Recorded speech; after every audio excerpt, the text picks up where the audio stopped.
And I have to say that as I look to the future, I have a deep sense of confidence that the Jamaat around the world is finding its position in the various countries, that our institutions are beginning to have an impact on the quality of life and the quality of thought and the quality of governance in the various countries where we are living. And I say to myself, that is due to what?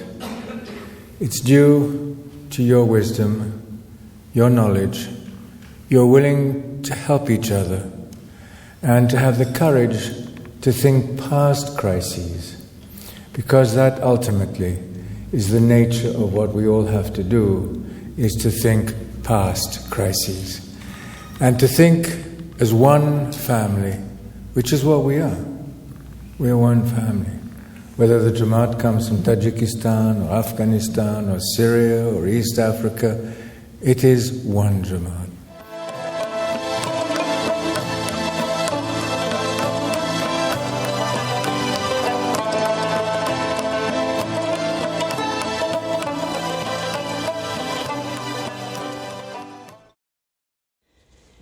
یا علی مدد، بیانوینو و خوش آمدید. نام من زهرا پریمجی است و من یک بار دیگر شما را به بازتاب جمعه شبها خوش آمدید می گویم. برای من افتخار است که دوباره از اینجا و در مکان دیگری از خانه من در ونکوور میزبان دوباره شما هستم. تصمیم گرفتم با گذراندن وقت بیش از حد در داخل خانه کمی آن را رنگین‌تر و بامزه‌دارتر کنم. زیرا من مطمئن هستم که برای همه ما بسیار جالب است که یک کمی پس زمینه یا بک‌گراند متفاوت به شما ارائه دهم. یک بار دیگر از شما استقبال می کنم که من در خانه خودم به شما خوش آمدید بگویم. البته که شما و خانواده هایتان با هم نشسته اید و متشکرم از این که در طول این دوران دشوار با ما همراه بودید. اگر نگفتم سخت بوده یک کمی مبالغه کردم. من می دانم که همه ما در سطوح مختلف این مسئله را تجربه می کنیم. فقط بدانید که تنها نیستید. همه ما اینها را با هم پشت سر می گذاریم. احتمالاً که این یکی از تنها زمانهایی است که در سطح جهانی همه ما به طور جمعی آن را تجربه می کنیم. بنابراین به خاطر داشته باشید شما تنها نیستید. این افتخار است که اینجا در کنار شما هستم. من درک می کنم که در بسیاری از مناطق کشور دشوار بوده است. ما در حال بسته شدن جماعتخانه ها بودیم. ما در حال حاضر تغییرات در نحوه وقت دعا و جمع شدن در یک مکان به طور فیزیکی داشتیم. البته بعضی از این تغییرات ممکن به صورت مداوم پابرجا بماند. به نظر می رسد که این موضوع این سال است، اما یک چیز ثابت می ماند که ما و بینارها، سمینارها و کنفرانس ها و بازتاب جمعه شبهای خود را به صورت آنلاین داریم و امین است که ما در اینجا با شما هستیم. بنابراین متشکرم که هر هفته این را تنظیم و ردیف می کنید و این برای من یک افتخار است که اینجا در جمع شما و با شما هستم. می دانم که شما می پرسید که چی نوشیدنی من امشب با خود دارم. من امشب سوپ استخوان دارم. من چای گرفتم. می دانید که 10 ماه از بیماری همگیر می گذرد. لازم بود کمی آن را با مزه دارتر کنم. بنابراین می خواستم امشب با آن نوشابه آب گازدار داشته باشم و تصمیم گرفتم آن را امتحان کنم. ایده خوبی است. اگر کسی به دنبال نوشیدنی جدید است که بازتاب جمعه شبها را تماشا کند و چای کلچه خود را با کمی آب گازدار تناول کند، کمی آن را با مزه‌دارتر می سازد و این بسیار خوب است که همیشه در این مورد در حال تدارک باشید. در این برهه زمانی در حالی که تغییرات زیادی در حال انجام است، ما همچنین بارقه های کوچکی از امید، لحظات کمی از شادی، هیجان و چیزهایی را که در آینده برای کمک به ما در این زمینه آمده است دیده ایم. و بله، من در مورد واکسین صحبت می کنم. ما شاهد پوشش اخبار در سراسر کشور بودیم. در کل دنیا در مورد واکسین ها و آن نورهای ناچیز امید صحبت کردند. ما داستان ها را خواندیم. ما آنها را تماشا کردیم. ما آنها را شنیدیم. هیجان انگیز است. من می‌دانم که سوالات زیادی در این مورد وجود دارد. من با پرسش‌های زیادی در اطراف آن مواجه شدم. تیتر اخبار آن منتشر شده است، اما هنوز تعداد زیادی از سوالها وجود دارد که بسیاری از ما با آن مواجه هستیم. بنابراین امشب ما می‌خواهیم کمی عمیق‌تر به این مسئله با غور و دقت نگاه کنیم. من می‌دانم که بسیاری از شما می‌خواهید در این مورد چیزهای بدانید، مانند من که بسیاری از آنها که در ذهنم وجود دارد و به دنبال پاسخ به آن می‌گردم. این که چگونه واکسن توزیع می‌شود، چه کسی آن را اول دریافت خواهد کرد، کی می آید، آیا واقعا می آید و چه خبرهای دیگر و بقیه سوالهای زیاد. و من امیدوارم که بتوانیم امشب کمی روشنی بیشتری برای شما در این زمینه فراهم کنیم. امشب این افتخار را داریم که از یک متخصص در این زمینه از آقای دکتر زاین چاگلا استقبال کنیم. شاید او را در شبکه‌های مختلف دیده باشید. من که اغلب اوقات آماده هستم که از ایشان بشنوم زمانی که او قرار است روی آنتن برود و برنامه زنده داشته باشد، زیرا بینش و طرز دید او امیدوار کننده است. اما چیزی که ما می توانیم با آن توجه کنیم و کمی امید به ما می دهد که او یک رزومه طولانی دارد. بنابراین اجازه دهید ببینیم آیا می توانیم کمی از آن را با شما بازگو کنم که او کیست. او متخصص طب داخلی، طب تروپیکال یا طب هاروی و بیماری های آنتانی و یک دکتر مشاور در شفاخانه سن جوزف و علوم بهداشتی امیلتون و اسیستان پروفسور در دانشگاه مکماستر است. و البته شما احتمالاً او را از قبل در رسانه‌های اجتماعی یا در پوشش رسانه‌ها دیده اید. زین، خیلی ممنون از این که اینجا در کنار ما هستی. اکنون سرایا لاکانی که یک روانشناس ثبت شده و مدیر روانشناسی کودک در مؤسسه یلو کایت است را با خود داریم که این یک مؤسسه خصوصی و قابل دسترس در کالگری است. وی همچنین یک مفسر رسانه‌ای در زمینه کودک و والدین است و به طور منظم در مجله کودک کالگری قلم می‌زند. ممکن است شما در جایی از رسانه‌ها او را در کانون توجه دیده باشید. او به بسیاری از سوالات پاسخ داده است. بینش و دید کلی زیاد را ارائه می دهد و برای بسیاری از ما مورد توجه بوده است، زیرا ما عزم خود را جزم کرده ایم تا از این بیماری همگیر راه خود را طی کنیم. او همچنین در زمینه تاثیرات روانی کووید 19 نوشته های دارد. Thank you again so much for joining us. It's an absolute privilege to have you here, lending some insight on some really difficult times. So, over the past few weeks, we've seen provinces introduce, of course, new regulations around COVID-19, and the requirements really do vary across the country. Now, if we set aside questions over what the government should be doing and shift the question to what each of us should be doing, at home, at work, what precautions we should be taking, I want to ask you, what are the main things we should be doing to protect one another at this time? Yeah, I think regardless of what the precautions are going to be in public, we all have a duty in our own lives to make sure that we're minimizing the spread of this virus. So people who come in the household need to be essential, and visitors that are not essential should not be coming in the household. In all of our lives, I think even if those non-essential people are coming in, consider wearing a mask if they're not a part of your direct household. Minimizing the amount of time in outdoor settings that you need to be in out-of-house settings that you need to be. And really, if you're able to work from home, consider working from home. If you do need to go into a workplace, if you're essential, if it's indoors, distancing is hard, wear a mask while you're indoors at the time you're at work. Be cognizant of the time you need to take breaks and really try to make sure you're distancing from people when your masks are off. Consider hand washing aggressively. And then most importantly, if you are showing any signs of COVID-19, get tested as soon as possible such that you protect yourselves and you protect your family at home. You know, a big question we've often, in the last few weeks, seen sort of circulating is, I want to ask you, is there a difference for the South Asian community and as well as the Central Asian community as far as the rate of infection as well as the rate of deaths going around?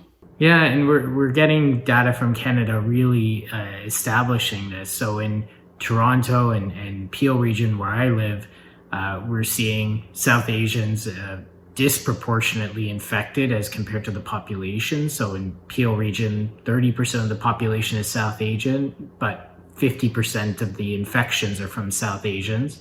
In Toronto, it's about 10% that are South Asian and 20% of the infections that are South Asian. And good data that's coming out from Canada is suggesting that in neighborhoods that are more than a quarter South Asian, the rate of death is a third higher than neighborhoods which are not South Asian. And so we're seeing more and more data coming that not only South Asians are getting infected more than the populations around them, but they're actually dying more than the populations around them, which makes this much more serious a disease for our community. All right, a difficult question, but one I need you to lend your expertise on. What is this pandemic saying so far as the impact on our collective mental health? Are we seeing a lot more impact on anxiety, more suicide, more depression? Shine a light a bit more on that. And also, I'm curious to know, what do you have to say as far as what we should keep in mind to maintain mentally fit during this time? I think we certainly are seeing impacts on people's mental health for sure. Right now we're living through a time of heightened stress, of heightened uncertainty.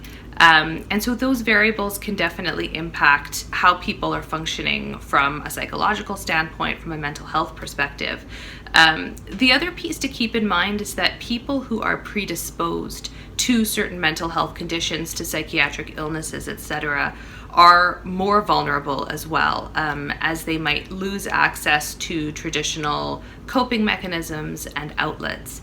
And we certainly are seeing an uptake in use of resources like crisis lines. We know that we're seeing increased instances of family violence as well. So this certainly is a time where people's mental health is being impacted, with certain people who are predisposed likely experiencing even greater impacts. I think one of the biggest things right now that people can think about or focus on is what I like to call spheres of control. So there are a lot of variables right now that are beyond our control. So part of what we can do is think about, what we do control. What are things we can do for ourselves, for the people we love, that are still, within the scope of what we control. And so part of it is also thinking about what we value, what's important to us. So for example, things like social connections. What are creative ways that we can still remain connected to the people that we love? Whether that's using technology, whether that's trying to create, space in outdoor spaces, but still being together. So I think it's important for people to think about what they can do in the midst of everything that they cannot do. The last thing I would say too on that is practicing a certain amount of self-compassion, I think can be really important. And this is especially true, I think, of people who are trying to balance work and trying to balance children's needs and all of those variables. It can be very easy to put a lot of pressure on ourselves and to expect, that we're going to be able to do all of the things that we normally would expect of ourselves. So I think just being compassionate and understanding that we're all in this together and we are living through very unusual and unprecedented circumstances. We are all doing our best. And so giving ourselves a little bit of grace and compassion and understanding can go a long way towards supporting our, our mental health needs, our emotional needs, etc. And what impact is the pandemic having on children? So children, from what we know, really thrive when there is certainty and when there is structure. And right now, the reality is that we don't have those pieces necessarily. There is a lot of uncertainty. The situation that a lot of kids are in is very fluid. It's changing day to day as school systems are responding to everything that's going on. And extracurricular activities are, many of them are canceled or not in place right now. Social outlets are also limited for kids. And so I think there's certainly a sense of a lot of the ways that they're used to life looking at just that's not what's going on right now. There's more uncertainty. There's less sort of structure in a lot of ways. And that can be really hard for kids because kids rely on structure and on those boundaries to kind of understand the parameters of their world. The other part of it too is, of course, at-home learning and some of the unique challenges that can stem from that as well in terms of bringing that educational component into the home. That can be hard for kids, that can be hard for parents as well to adjust to that kind of an arrangement. And so we certainly are seeing the impacts in those ways. I think a lot of this again comes down to spheres of control. So helping kids reflect on, there's a lot we don't control, but what can we control? What are choices that we can make right now that we do have control over in terms of, for younger kids, it can be really simple things around what you wear or what you're eating. And then, as kids get older, just talking about how things like effort and organization around schoolwork, etc., are still things that they can control. So really focusing on those pieces and trying to create structure as much as possible within the scope of everything that's going on around, around everything we don't have, I guess. And then again, that last point around self-compassion, self-care, this is important for kids and for parents to understand that this year is different. We are in this together, but it's not going to look like other years, and it's okay to give ourselves a little bit of breathing room and a little bit of flexibility as well if things feel different, look different, or just aren't as productive maybe as other years have been. Now, I know you're in Ontario, I'm in BC. Sometimes we try to be rivals and we try to say we're experiencing different things in our world, but right now this virus is uniting us across the nation, across the globe. And what do you want to say as far as sort of that unity you've seen in the midst of all of this chaos? Yeah, I think the basic principles are still there for every individual. And I think we need to protect our communities. We need to protect our vulnerable. We need to protect our elderly. Our Jamaat is built on the ethics of this. And so we really do need to look at our own lives in terms of how do we protect our communities? How do we protect our elderly? And it really is that public health adherence, minimizing that external contact.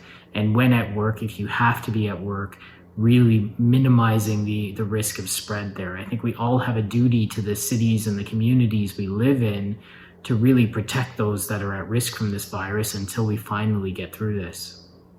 You mentioned that we all have this duty. Your duty is to be out there on that front line. I go back to that question I just asked and I dig a little deeper. I want to know, is there a story that's really stuck with you that you want to share with the Jamaat that might really stick with us during this time?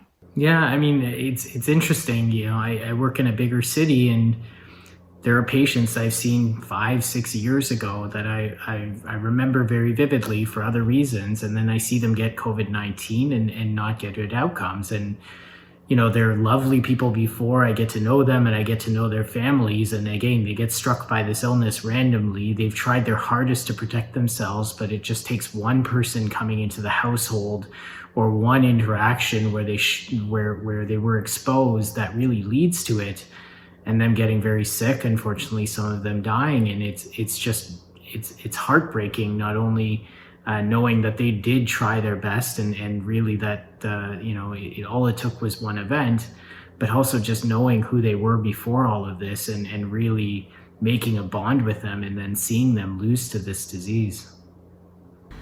And I just want to note that for families who are going through that grieving process, it is so important to give yourselves time.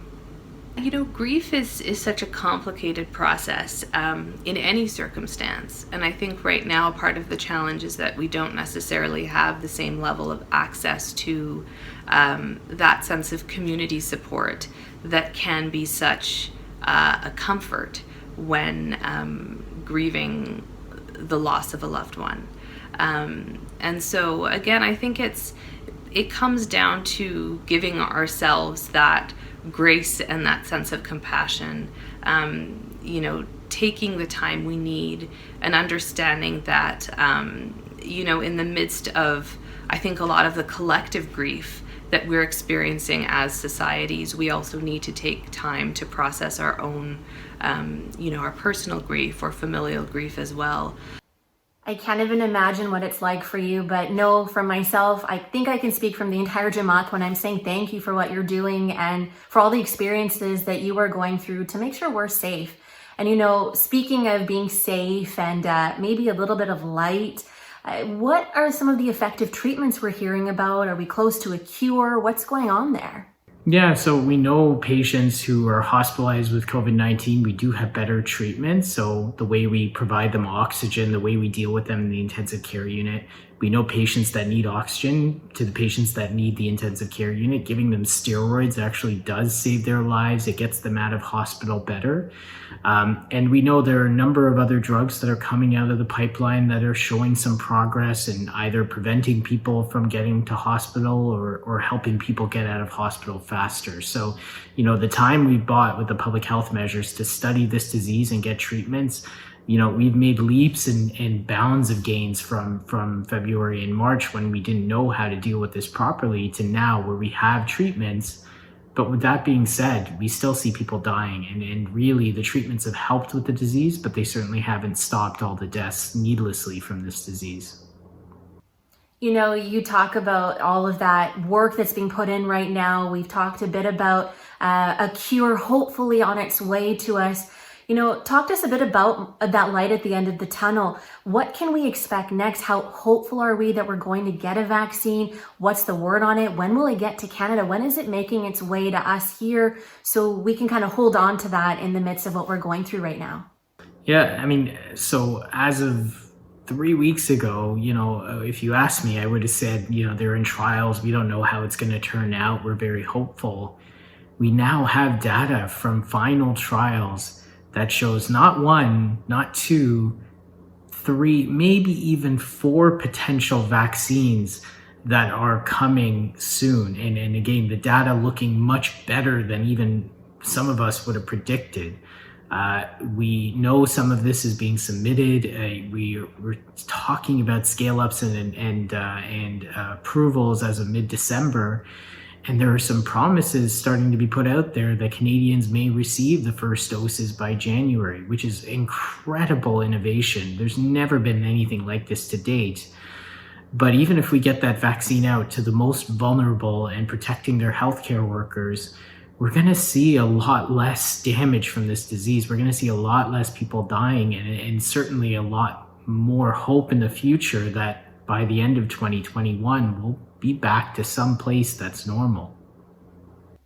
How do you think this rollout will work? I know the question is, can I get it? Can you get it? Who can get the vaccine first? What is the word so far on how that will work?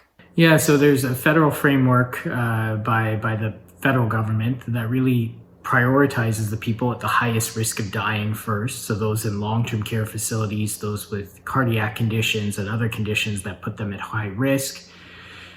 Protecting their healthcare workers, so those going into care facilities, those working on the front lines of healthcare, those who are providing patient care, and then going to people that have very forward-facing jobs that can't work from home. So teachers, police, firemen, people who work in factories, people who work on farms, and then finally moving out to the general population after that. And that process will take some time, but as we start going down more and more of those groups, the fear and the risk of this disease, and hopefully as this vaccine works more and more and more, the hospitalizations and deaths start coming down significantly month to month, where we start breathing more and more a sigh of relief. And hopefully by, again, the end of 2021, we're back to somewhere normal.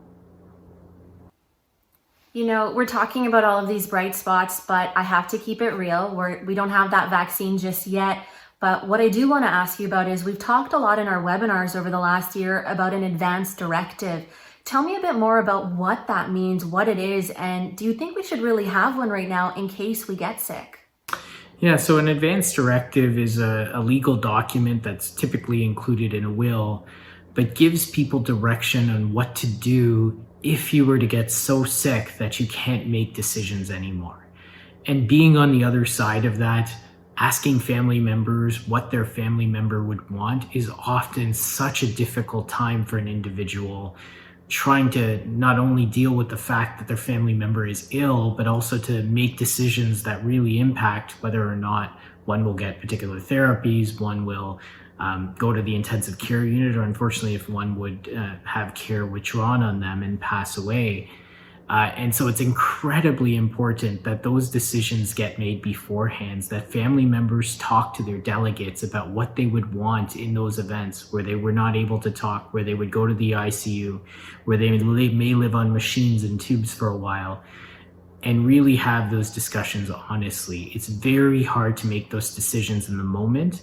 And so working with your family, working with your legal team to make sure that they're well documented such that, God forbid, these events do come up, people's wishes are respected, families feel like they took care of what they needed to take care of and really knew what their family member wanted.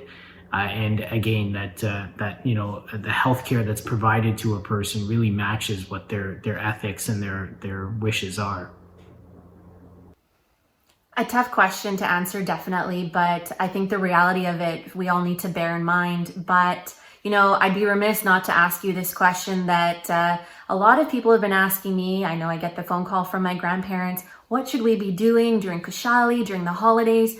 Any parting advice for those who are at home in isolation, basically all of us, reverting to the online world?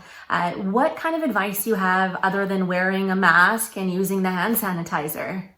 Yeah, I think for all of us, we really do need to think about our interactions around Kushali. It is a festive time. Everyone is happy. We usually get together and enjoy such an event that happens once a year.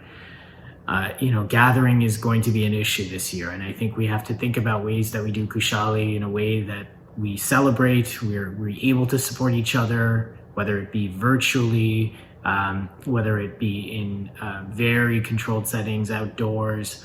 But realistically, we should think about not having large gatherings, not having large meals, and really just checking in with each other to make sure that we have a way to celebrate with each other. And again, I think we need to start thinking about it now, setting up a date, setting up a time, setting up an appointment so that we make sure that our families are taken care of, and that we have that celebration together, but not necessarily having that gathering, which is going to be a significant issue going into this Kushali, especially with what's going on across the country. I must ask you before I let you leave, if there was one piece of advice you could broadcast to the world right now, if you could give one piece of advice to everyone globally in your profession from the front line, what would you say? It's been tough and it's unfair. And I get people are frustrated and people are upset and they want to go back to normal. They've lost a year of life experiences. Many people, lost time with their family, and I understand. But at the same time, we want to look back at this year and say, this was a blip, this was a painful year. We'll all remember it and move on. We've had pandemics in the past, and again, we've moved on from them and gone back to life as normal. And so I think we will get back to life as normal, hopefully with a vaccine on the horizon. But we want to remember this year as a blip with our family and the people we love, rather than remembering this year as the year we lost the family we loved. And so it's incredibly important we think about it now, especially going into winter, that we minimize the transmission of this disease and really protect those that are close to us. I think the last piece of advice that I would leave the Jamaat with is just to always remember that we are moving through this together, even though we are apart. And that these are challenging and unprecedented times. And so it's important and it's okay to take time and space to focus on what we need, and to just give ourselves that compassion in recognizing that we are navigating something challenging and uncertain, but that we are also doing that together. Well, in the midst of chaos, in the midst of so much happening, you've taken time out for us, and I thank you very much for making that time, for educating us, and for giving us that jolt of reality that some of us may be pulling away from. بسیار سپاسگزارم که بینش و طرز دید خود را با ما شریک کردید و توصیه‌های خوب را در اختیار ما قرار دادید که امیدوارم بسیاری از ما آن را در ذهن خود داشته باشیم. می‌دانم که در میان این هرج و مرج و آشفتگی اندکی امید به من ایجاد کرده است. بنابراین یک بار دیگر از شما برای به اشتراک گذاشتن این بینش متشکرم. اکنون برای آن دسته از شما که نمی‌دانید، ماه نوامبر ماه ملی آگاهی از عدم خشونت در خانواده است. ماهی که بسیاری از ما درباره آن صحبت کردیم و بسیاری از ما در مورد آن اطلاعات داریم. برای بسیاری خانه البته محل عشق، گرما و آسایش است. مکانی است که ما در آن قرار داریم، مکانی که در آن وقت زیاد را می گذرانیم، جایی است که با مراقبت و پشتیبانی و قطع هر گونه مشغله و هرج و مرج در آن احاطه شدیم. اما برای بسیار دیگر این طور نیست. آن حریم و پناهگاه نیست و بنابراین ما می خواهیم شما بدانید که ما اینجا هستیم. ما اینجاییم تا از شما پشتیبانی کنیم و در این مورد یک فیلم کوتاه داریم که ما می خواهیم شما برای اطلاعات بیشتر نگاه به آن بیاندازید و مطمئناً بعد از این ویدیو به طور معمول و همیشگی شما را با خود به دنیای موسیقی می بریم.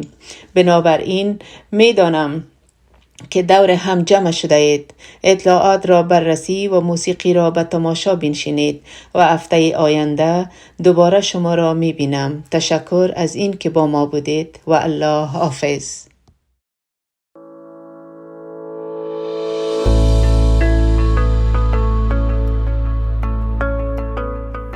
Ya Ali Madad, isolation has been difficult for all of us. But for some of us, the home environment has been particularly stressful, leading to feelings of anxiety, hopelessness, and even fear. Does someone in your home often scream or argue violently? Do the actions of a family member leave you feeling afraid for your safety? Are you being isolated from family and friends? Is a family member controlling your access to money? Do you feel alone, helpless, or depressed? Are you being physically or emotionally abused? If you answered yes to any of these questions, know that you're not alone. Volunteers are here to help. Call the Jamaati Access Line at 1-888-536-3599. We are here 7 days a week and all calls are confidential. Again, know that you're not alone and we're here to help. We're only a phone call away.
की सना है या अली, इल्म भी तुझसे मिला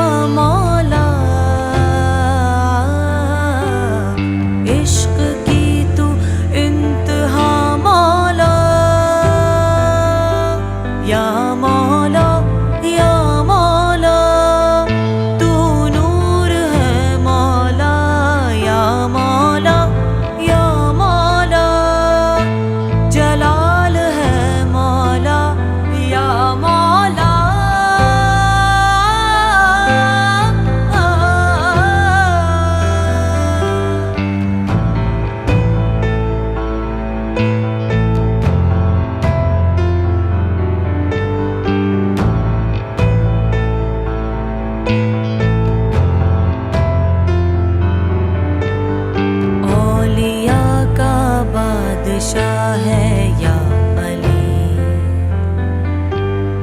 बेकसों का आसरा है या अली,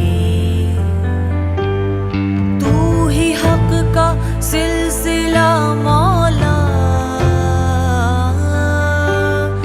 तू दवा है तू शिफा मौला, या मौला या मौला, मुश्किल कुशा मौला, या मौला या मौला, तेरा करम मौला, या मौला या मौला।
All I need is a little air, some for me, some for everywhere.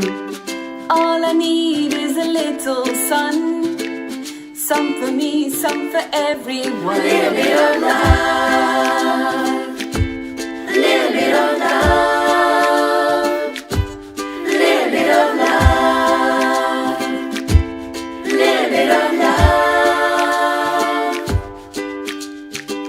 And all I need is some water to drink, a quiet place so I can sit and think.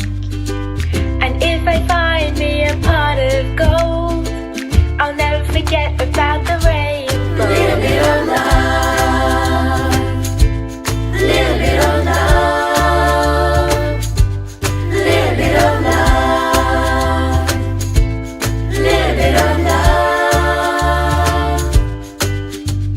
Really what I'm trying to say is I need you,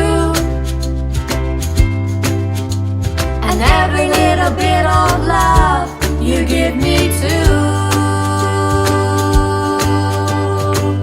And all I need is a happy home, someplace I wouldn't have to be alone. And it would be nice to have some candlelight to light the fire in your heart at night. A little bit of love, it's all that I need. A little bit of love, no need be greedy. A little bit of love, 'cause I love this tree. A little bit of love.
light from darkness. Darkness made us a family. Nothing else I'd rather be. Gave me a home, gave me a start. Learned to heal with my heart. There are days where I wonder if there was no one to do what you do. Who would hold up the corners of a smile and better a life? Imagine what could change if we all do the same. We can show our love. We can ignite a spark. We stand stronger as one. Together we can heal a heart. A smile is all it takes, and a hand to hold. Help someone today, bring another home. Here every day to brighten our soul. Love so close when we share our home. There are days where I wonder if there was no one to do what you do. Who would hold up the corners of a smile and better a life? Imagine what could change if we all do the same. We can show our love. We can ignite a spark. We stand stronger as one. Together we can heal a heart. Heal a heart. Ignite a spark. Stand as one. I love. Show our love. We're one. As one.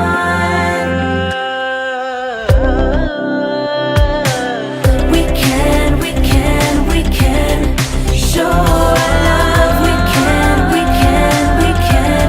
ignite a spark. We stand stronger as one. Together we can heal a heart. We can show our love. We can ignite a spark. We stand stronger as one. Together we can heal a heart. We love you so much. Thank you for your kindness. Thank you for your kindness.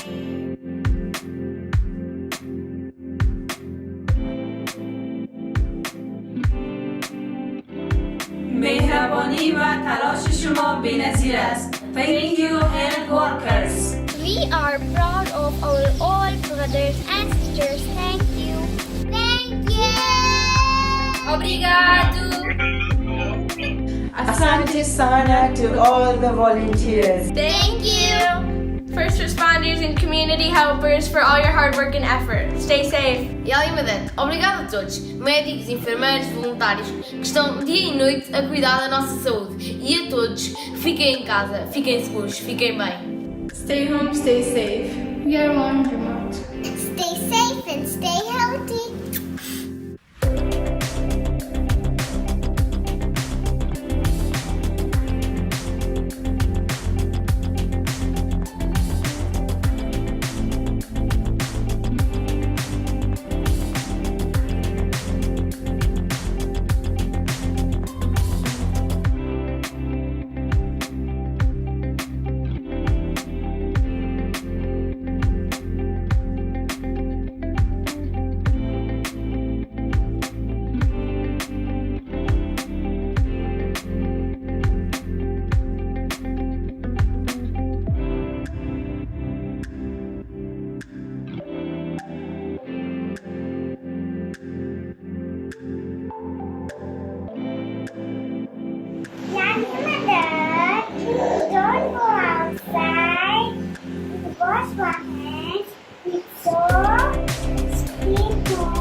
Thank you.